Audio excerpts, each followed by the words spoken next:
কাজ করতেন সেলসম্যানের, ফার্নিচারের দোকানে দোকানে ড্রাইভিংও করেছেন তিনি ইত্যাদি। আর দক্ষিণ আফ্রিকায় থাকাকালীন তিনি নিয়মিত খ্রিস্টান মিশনারিদের বিড়ম্বনা শিকার হতেন, যারা বলতো ইসলাম একটা অনুপযোগী ধর্ম, নির্দয় ধর্ম। তারা ইসলামকে আক্রমণ করত।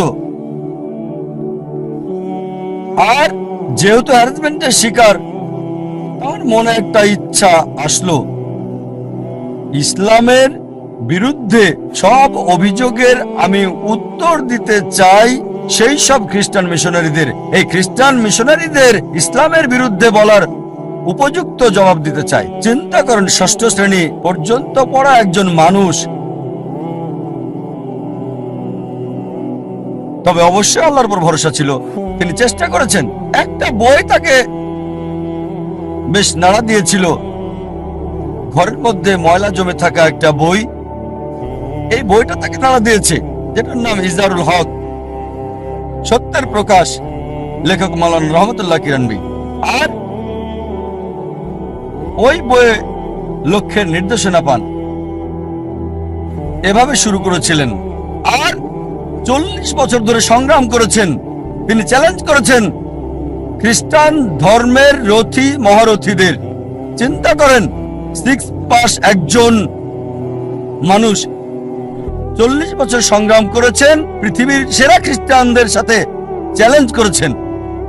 এমন একটা ঘটনা 1986 সালে তিনি বিতর্ক করেছিলেন পাদ্রী জিমি সোয়াগাটের সাথে। আর 80-র দশকে এই জেমি সোয়াগাট ছিল 1 নাম্বার, সবচেয়ে ক্ষমতাধর, সবচেয়ে বিখ্যাত খ্রিস্টান টিভি বিতার্কিক। তার বিতর্কের কয়েক সপ্তাহ আগে শেখ দিদাতের এক ভক্ত বলল, শেখ আহমেদ দিদাত, আমি আপনার ভক্ত, আপনাকে একটা উপদেশ দিচ্ছি। এই জেমি সোয়াগাটকে আমি চিনি, তার সম্পর্কে আমি জানি। তার সাথে বিতর্ক করবেন না, আপনাকে হাসির পাত্র বানাবে আর ফু দিয়ে উড়িয়ে দেবে। চিন্তা করেন, একজন ভক্ত আহমেদ দিদাতকে উপদেশ দিচ্ছে জেমি সোয়াগাটের সাথে ডিবেট না করার জন্য। আমি তাকে চিনি, আপনাকে হাসির পাত্র বানাবে আর ফু দিয়ে উড়িয়ে দেবে।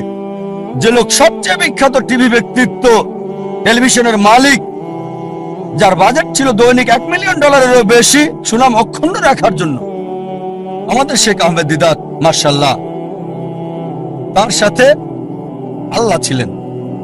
তিনি ইউএসএ তে গেলেন,